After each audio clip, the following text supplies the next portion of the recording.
ప్రజల సమస్యలను అధికారులు ఎప్పటికప్పుడు పరిష్కరిస్తూ ఈ ప్రజా ప్రభుత్వంలో ప్రజలకు గౌరవవంతమైన పాలన అందించేందుకు అధికారులు జవాబుదారీతనంగా పనిచేయాలని మంత్రి జూపల్లి కృష్ణారావు అన్నారు. నాగర్ కర్నూలు జిల్లా ఐడీఓసీ సమావేశ మందిరంలో జిల్లా అభివృద్ధిపై జిల్లా కలెక్టర్ బాధావత్ సంతోష్ అధ్యక్షతన సమావేశం నిర్వహించారు. ఇక నీటిపారుదల, రెవెన్యూ, వైద్య, ఆరోగ్య, మెడికల్ కళాశాల, విద్యుత్, పౌర సరఫరాలు, మిషన్ భగీరథ శాఖలపై సమీక్షించారు. ఇక ప్రజలకు మెరుగైన సేవలు అందించి ప్రభుత్వ వ్యవస్థలపై నమ్మకం కలిగేలా అధికారుల చర్యలు ఉండాలని మంత్రి సూచించారు. ప్రభుత్వ కార్యాలయాలు వివిధ సమస్యలపై వచ్చే ప్రజలను అధికారులు గౌరవిస్తేనే వారి సమస్యల పరిష్కారానికి చొరవ చూపాలని కోరారు.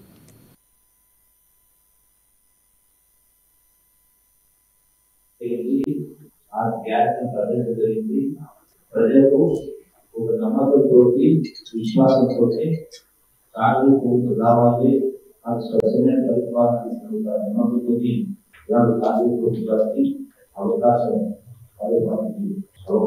కాబట్టి మనం ప్రజల నమ్మకాన్ని చేయకుండా గతానికి గత పాలనకు ఇప్పటి పాలనకు పూర్తిగా వ్యత్యాసం అనేది కనపడాలా. రేవంత్ రెడ్డి గారి పరిపాలన, ఇందిరమ్మ పాలన మార్పు కనపడాలా. ఎక్కడ కూడా ఎవరు కూడా ఎటువంటి చిన్న పొరపాటు చేయకుండా పూర్తి